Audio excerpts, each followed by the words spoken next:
I was like,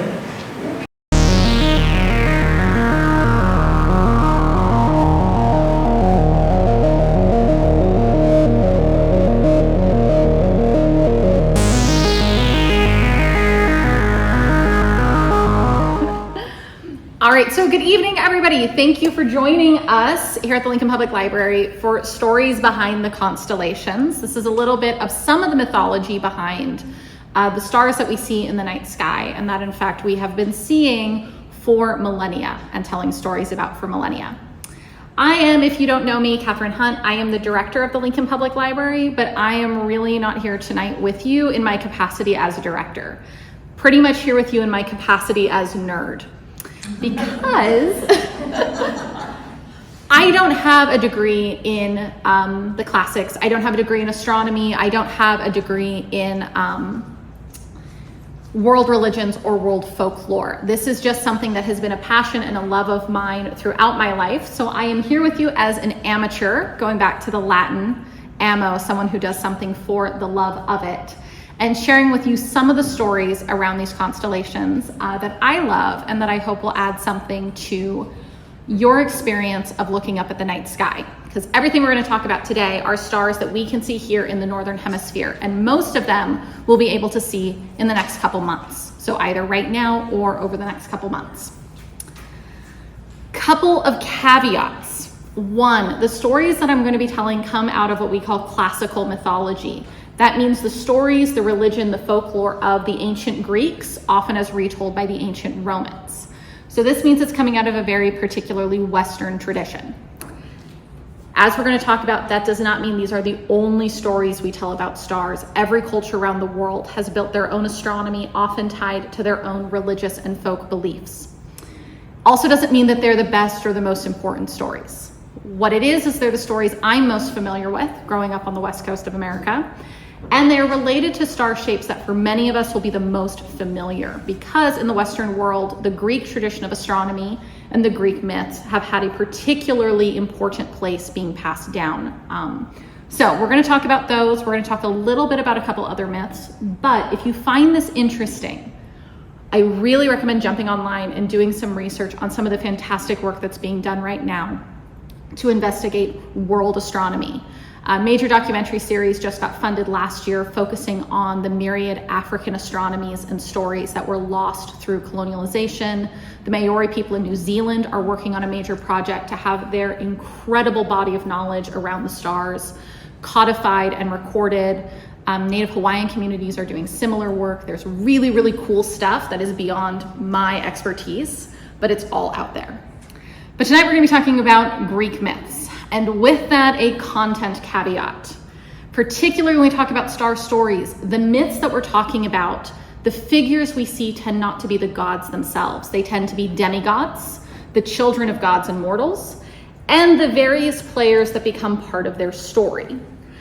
And if you've read a little Greek mythology, you know that demigods often come out of conflicted situations. Zeus's favorite hobby was finding mortal women to have children with, and he was not always particularly polite about it. They also tend to become famous through acts of violence. So we're not going to go into anything graphic in these stories, but we are going to be talking about violence. We are going to be talking about Zeus and his frankly predatory practices towards some of the mortal women in these stories. And the last bit is, we did not receive these stories whole cloth in a beautiful book the way that I and many of us probably read it. These stories in those books were reconstructed from fragments of different pieces, from quotations by later authors, and come out of myriad traditions. Even within ancient Greece was made up of a number of independent city-states with their own priorities, their own cultures that extended across thousands of years. So if I get a detail a little bit different from a story that you might be familiar with, one, I totally might be wrong. But two, we could be working from slight variations of the same story. And we're going to see this a little bit when we talk about Orion, because we actually have two different stories about Orion just in this presentation. And there are in fact dozens of stories about how Orion might have gotten in the stars and what he's doing up there. So with all of that,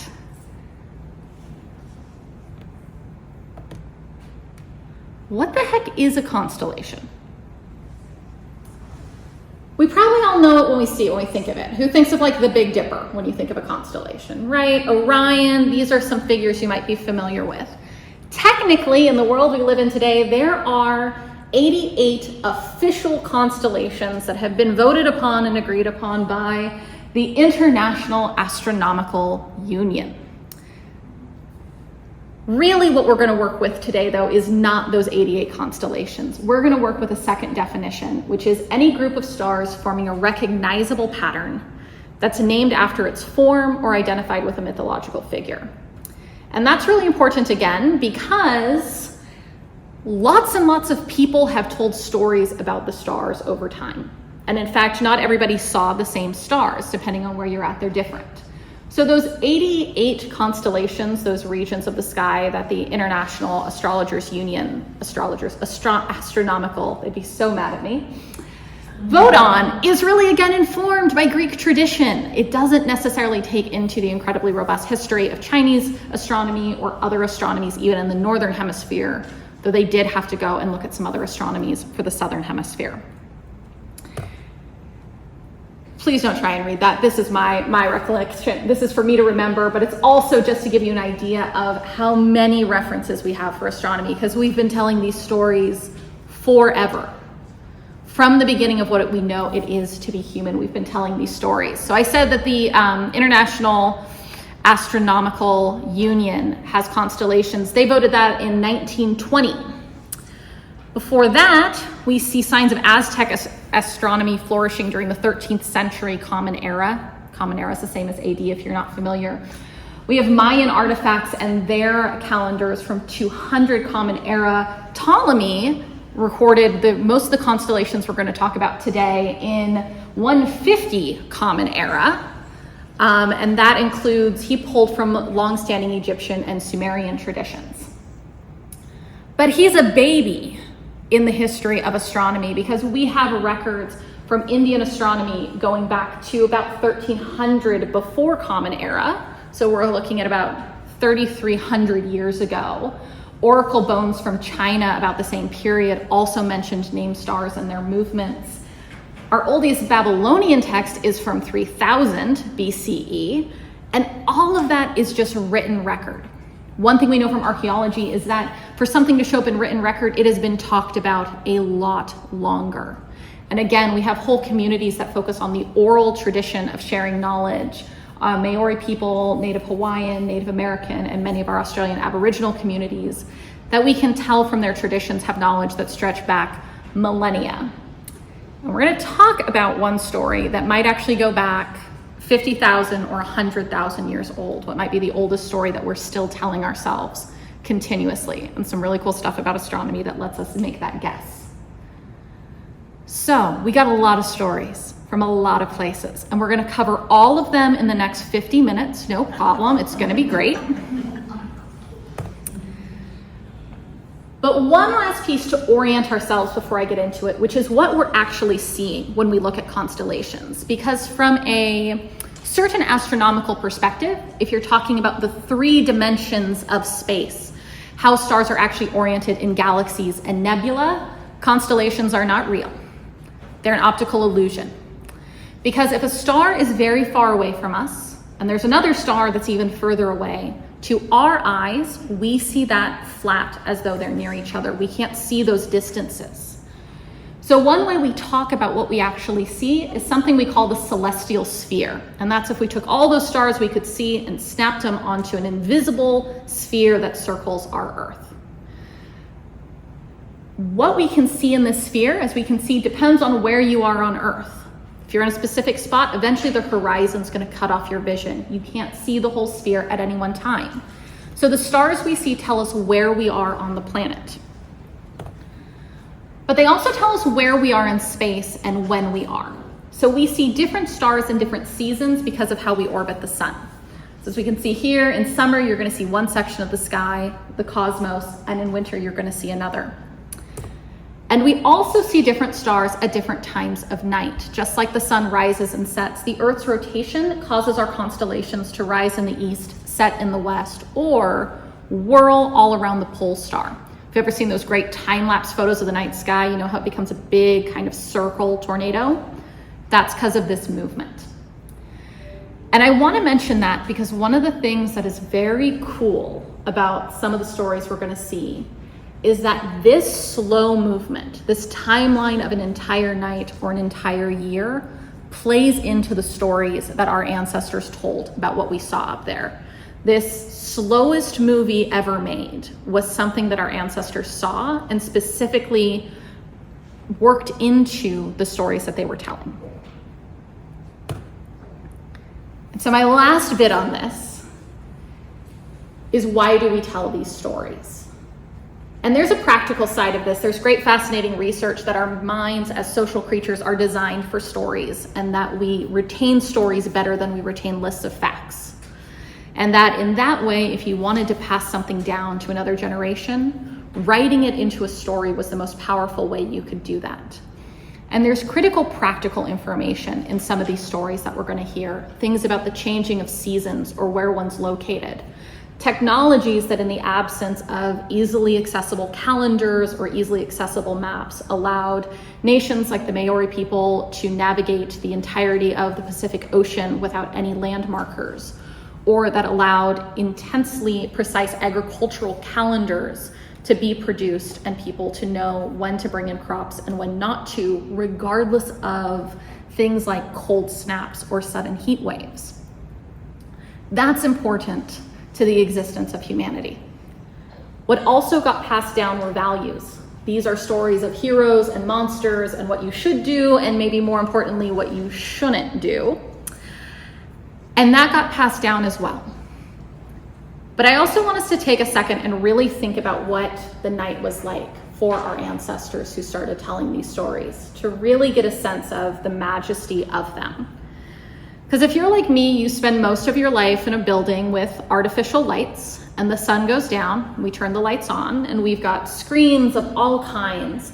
And if we look at the stars, we're looking at them maybe incidentally, taking the trash out, doing something like that, and we see them for a moment in a sky that at this time in history is very, very bright. But if we go back 50,000 years ago, let's say, the single most powerful change that happened on a daily basis was the sun setting. Everything in your life changed. What you could do, what dangers existed, where you could travel, everything changed. And the night sky was present and consistent in a way almost nothing else was. It changed, it moved, but it always changed the same way. And so our ancestors spent many, many, many generations peering up into that dark, finding patterns in those stars, and finding stories that mattered to them to tell to their children and their children's children, and somehow all the way to us today. And so with that, let's talk about one of them. Who knows Hercules? Excellent. Then none of you are going to be surprised when I say that Hercules' story as told by Disney is wonderful and horribly inaccurate to what the Greeks would say. Hercules is also his Roman name. That's what he's best known as in our world. Heracles would be the Greek. And I'm going to tell you just really one story of Hercules, which is the first of his labors. So these are the constellations that we call Leo, the lion, and Hercules. It's immediately understandable why these are a lion and a warrior, right? We all see them perfectly? Excellent. I should say, I'm going to put these up for each of our stories. This does not reflect their relation to each other in the sky. We have star charts to help you see that. This is just to help you see the constellations themselves. Leo is actually considered a very easy to recognize constellation because of this kind of half circle shape, which is the back of the lion's mane, and then his body here. Hercules, typically whenever we see these kind of boxy shapes, we're going to see they turn out to be kind of hero men figures. And he's got some arms and legs going all over the place. So Hercules is one of the great heroes of Greek mythos. He is a demigod. He is the son of Zeus, an immortal woman. So he has unique strengths that normal men don't have. And particularly for Hercules, it is literally strength. Though one of the stories of Hercules that also explains our Milky Way is that he didn't actually get his strength from being a demigod. He got it because Zeus snuck him into the palace and had Hera in her sleep nurse him, and that her divine breast milk gave him particular powers. And she being very upset about this when she woke up, because Hera was not a fan of Zeus's dalliances or his illegitimate children. And in fact, most of our stories are going to happen because of Hera's interventions in their lives. Threw him off of her breast, some milk spilled, and that became the Milky Way. But it gave Hercules his incredible strength. But Hera wasn't done at that point with Hercules. He grows up, he marries, he has several children, and Hera sends a madness upon him and leads him to kill his entire family. Now, despite the fact that he did not do that of his own common sense or his own free will, under the Greek notion of justice, Hercules still had to make reparations for that if he wanted to have all of the rewards possible as a demigod. So he put himself in servitude to his cousin for 10 or 12 years, depending on the version you're looking at. And his cousin was not a very nice guy and gave Hercules a number of tasks that were supposed to be impossible. And these were known as his 12 labors. Spoiler alert, he successfully completes them. That's how he ends up in the stars with the gods and heroes for the rest of the ages. But the first of them is the Nemean lion. We might say a lion, that's scary, but he's a hero. How bad can it be?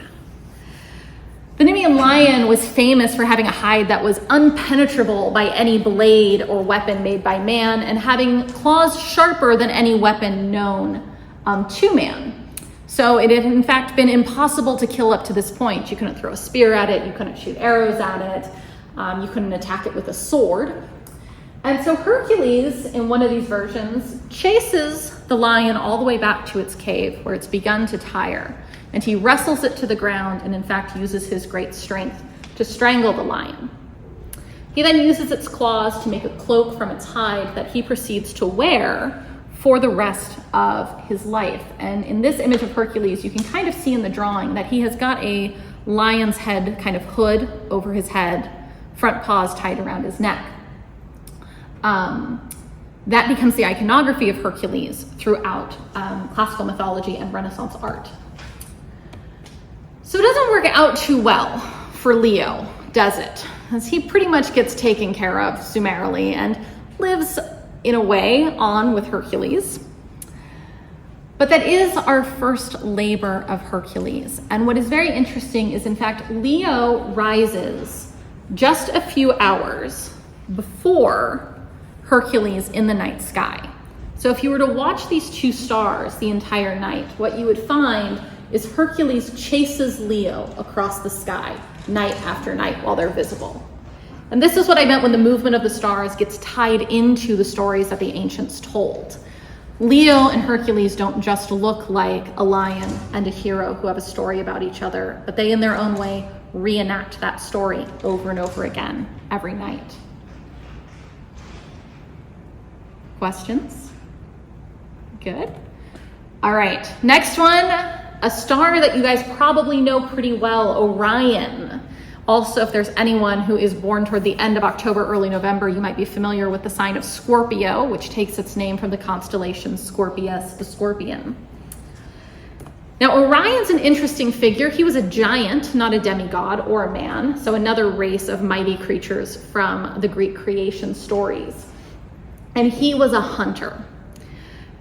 Really good friends with Artemis, goddess of the hunt. Not necessarily beloved by the primordial goddess Gaia when he claimed he was going to kill every living creature on Earth because he was such a great hunter.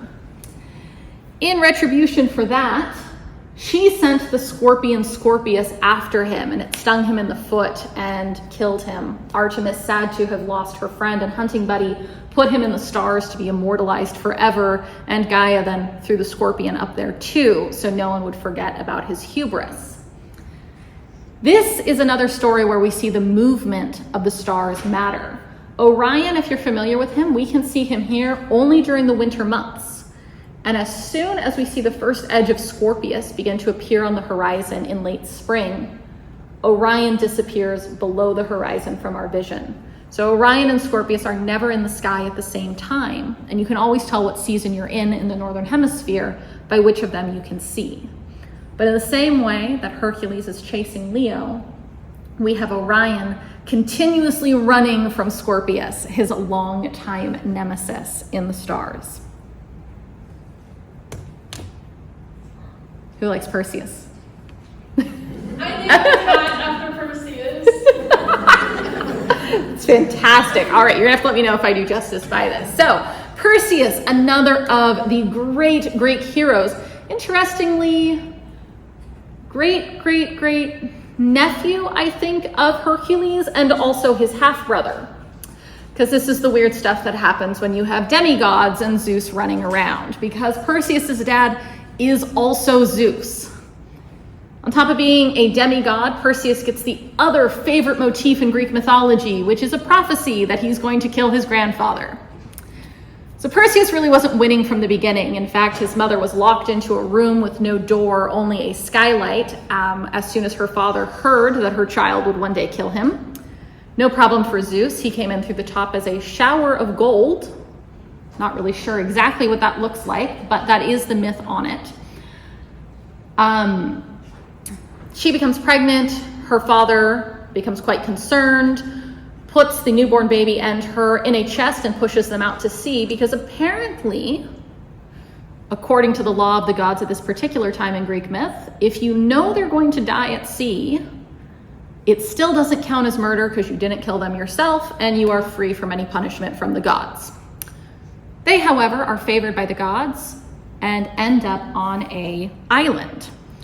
And this is the island where we're going to find out the kind of structure of the first of Perseus's two big myths. I'm going to tell you two of them. One that you're probably more familiar with is the first one, which is the slaying of Medusa, the Gorgon. Second one is going to be his rescue of Andromeda, and it's actually the second one that has 6 constellations in our sky. Almost all the main characters in that story take up a lower portion of the northern hemisphere sky during the summer. But the first one that we got to do, here's our first two main players. We have Perseus over here, again, clearly, and Pegasus. Looks exactly like a winged horse, just like my Lisa Frank folders from my childhood.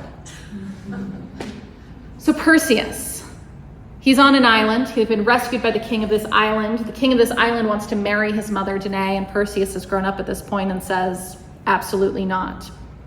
Not to be thwarted, this king then throws a very special party where everyone has to bring a horse. Perseus has no horse. So he comes and he says, well, what else can I bring you? I'll bring you anything. And the king says, great, bring me the head of Medusa. If you're not familiar with Medusa, Medusa is a gorgon, which means that she is a woman with venomous snakes for hair and either a gaze or a face. It's unclear in the translations, depending on which one you look at, whether she has to look at you or if she's just so terrifying to look at, that turns any living creature that sees her to stone. She's also the only mortal of the Gorgons. There's 3 of them, but Medusa began as a mortal woman, was made a Gorgon as a punishment for refusing Poseidon's advances. So she's the only one who can technically be killed, but it's really hard to kill something you can't look at without turning to stone. Perseus, not to be outdone, says okay, and goes to figure out a way to make this happen. And this is where Perseus in our modern superheroes is, I would argue, Batman.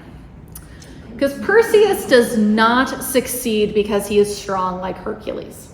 He does not succeed because he is immortal like Achilles of the Homeric epics. He succeeds because he's clever and he gets some really, really sweet gear. So the first thing he does is he goes, Athena, first of all, is his buddy, and tells him, you need to go talk to the Graeae. The Graeae are 3 eyeless, toothless women, old women, who pass a single eye between them and a single tooth between them as they need it. And he waits till they're handing off the eye to reach in and pluck that away and say, hey, I need some stuff. He refuses to give the eye back until they agree. In some versions, he has to go to a special grove and the gods give him all of this gear. In some, the Graeae give it to him themselves. But he ends up with this fantastic divine sword, these are all from the gods, that can in fact sever the head of Medusa. This helmet that comes from Hades, the god of the underworld, that makes him invisible. These sandals from Hermes, the messenger god, that allows him to run swiftly and basically silently. And what we don't have here, there's our little star map on top of it, what we don't have here is a bag that can hold the head of Medusa, because her blood, as we'll see, is quite powerful, and a shield that is entirely mirrored on the inside.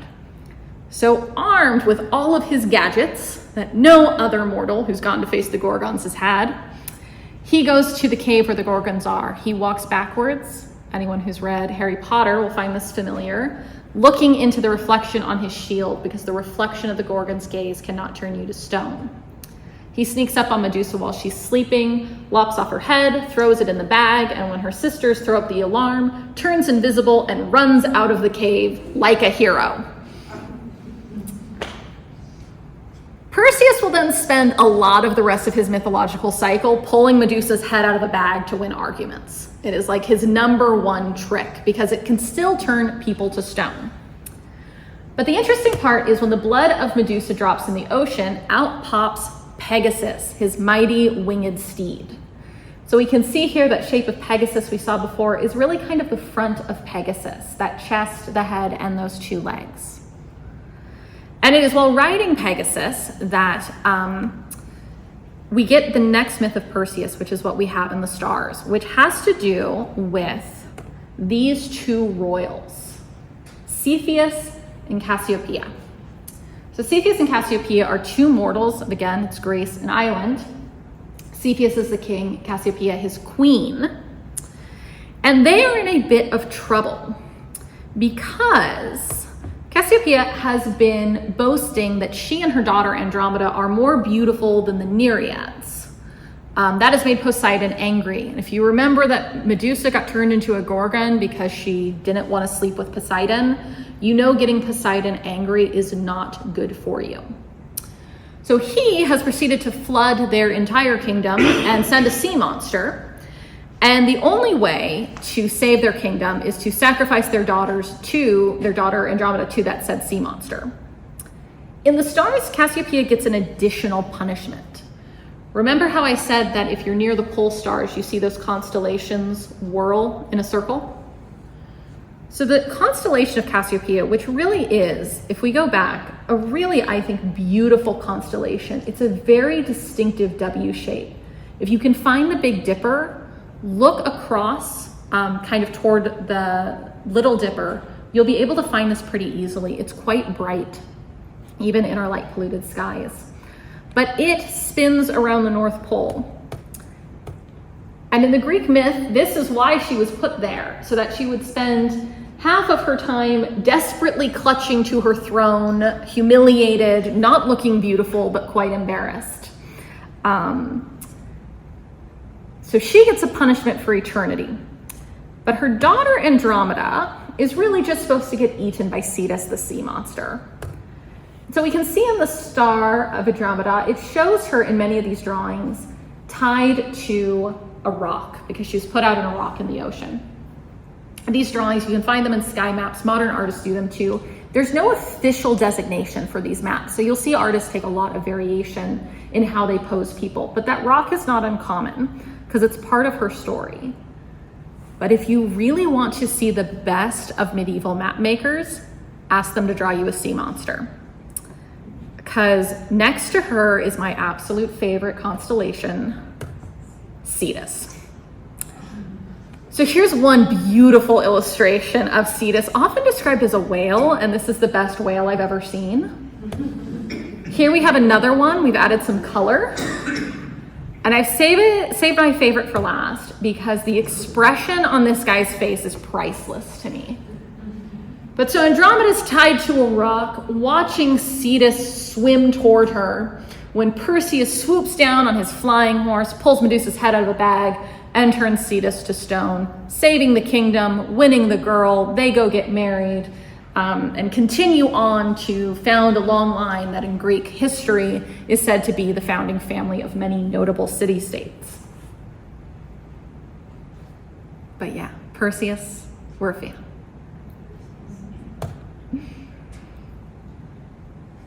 All right.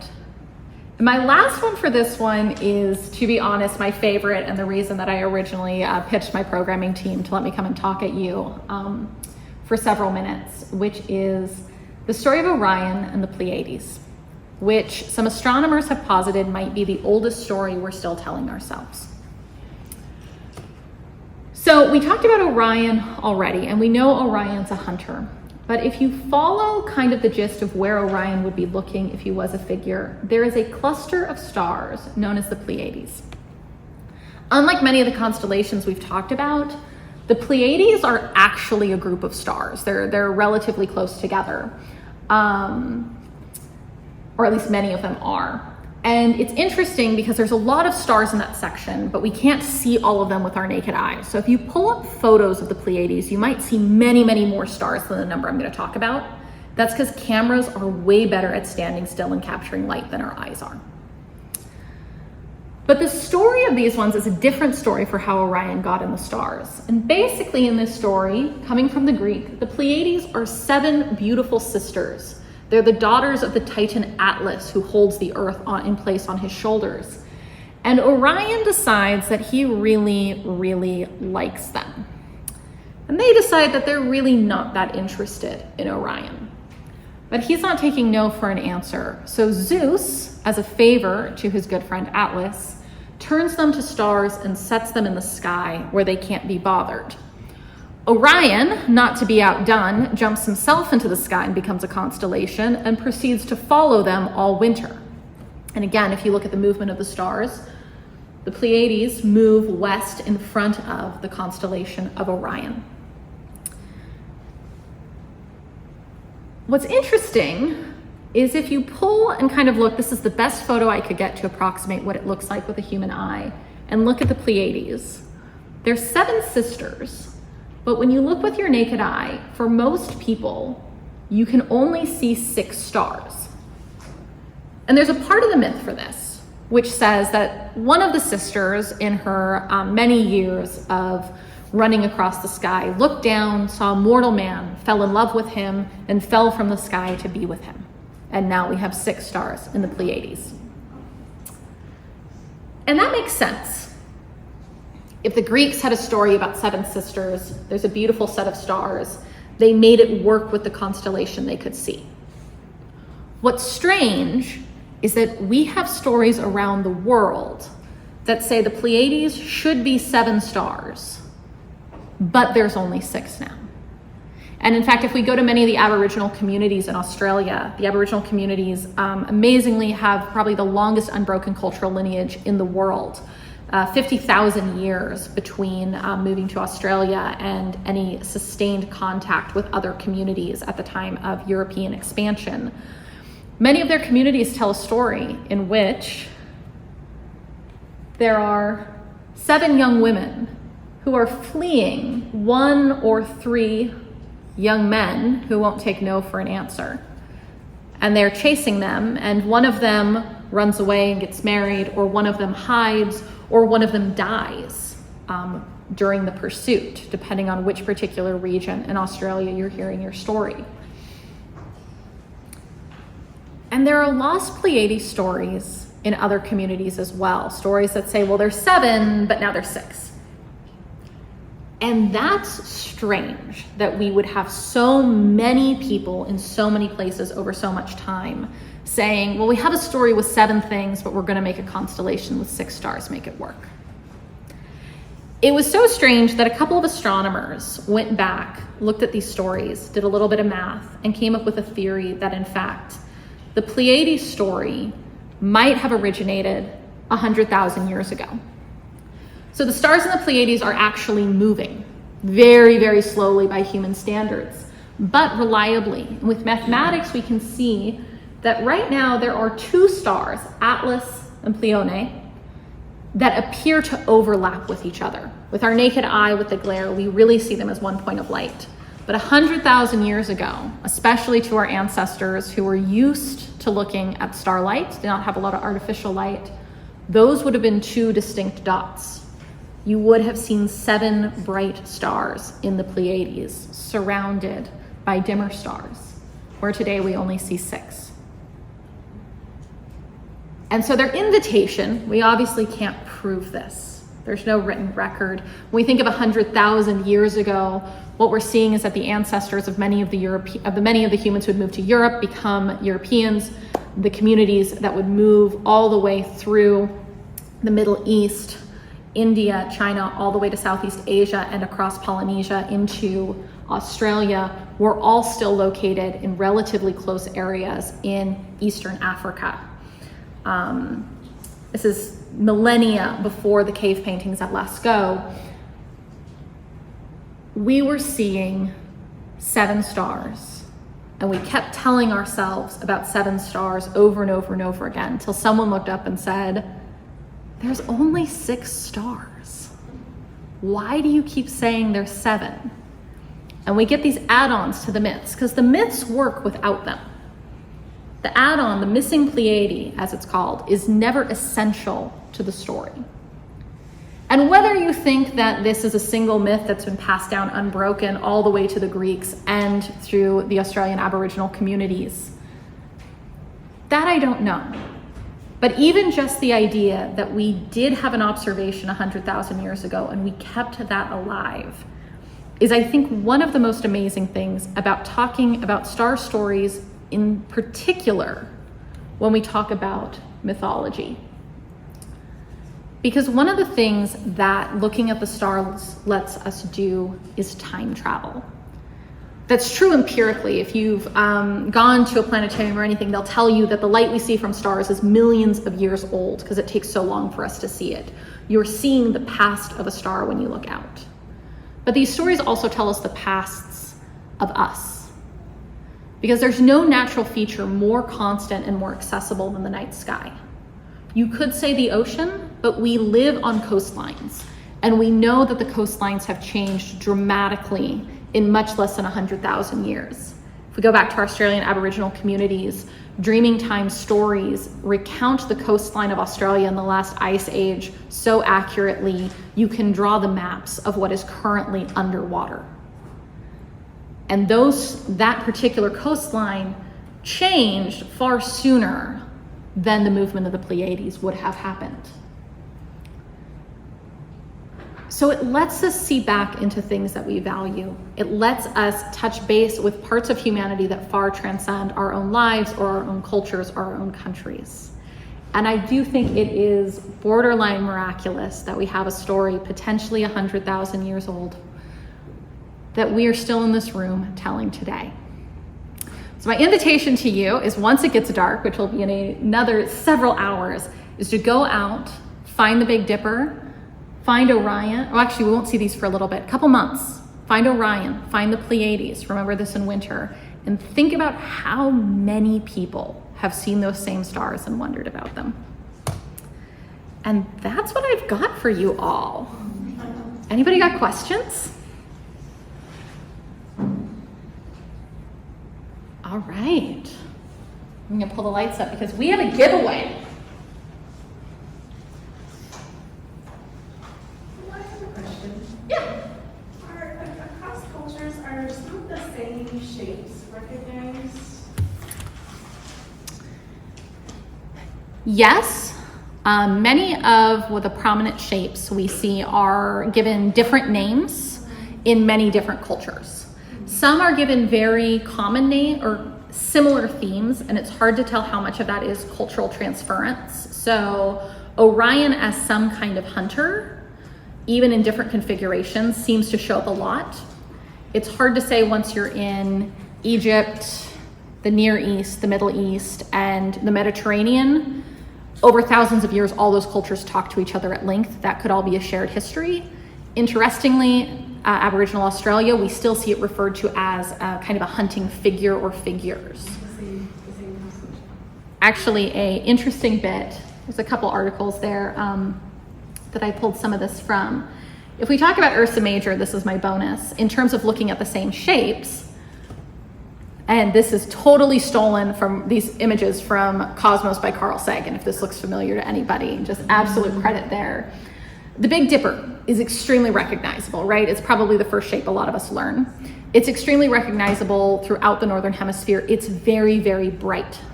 and bright stars become constellations across cultures. But it isn't always called the same thing. So here, oh, and I should say it's also really useful. It helps you find the North Star, and that's great for navigation. Also, from here, you can find almost any other major constellation in the sky, especially ones useful for navigation. But we tend to call it a dipper, so a big kind of ladle that you can put into a container of water to drink from. This could be a regionalism. There's also some really interesting discussions going on if you're familiar with the Black American spiritual Follow the Drinking Gourd. That references this with going north, and there is some discussion about whether that particular name, drinking gourd, comes from West African traditions, in which these types of dippers were often carved from gourds to give it that particular name, and those would be West African communities that these people had been kidnapped from. But if we go around the world, this same shape, or these same stars are given different names. So we have here in China, it is seen as a vehicle for I believe it's a Taoist figure and some attendants. If you move into Central Europe, it's referred to as a wagon, and it's given any number of heroes and gods' names for the wagon. And then in Britain and Ireland, it becomes a plow. And so it's called the plow. So yes, to your point, absolutely. Stars that are bright in one place tend to be recognized by many cultures. Sometimes we call them the same thing. Sometimes we call them very different things based on our local contexts.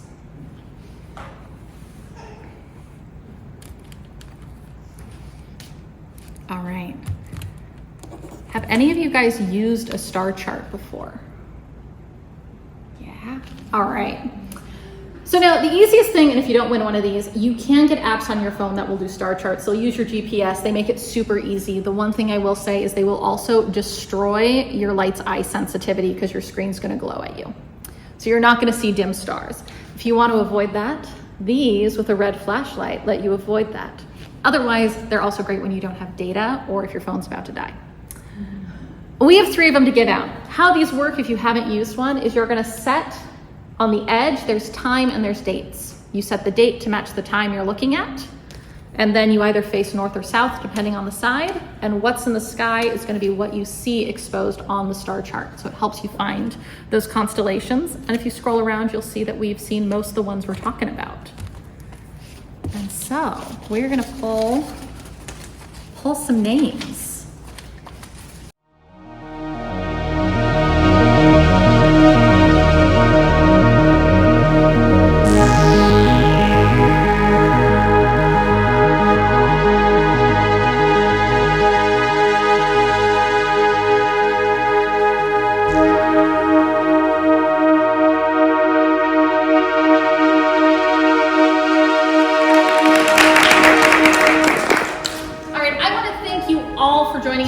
This is part of our summer reading program. Our theme this year is Across the Universe.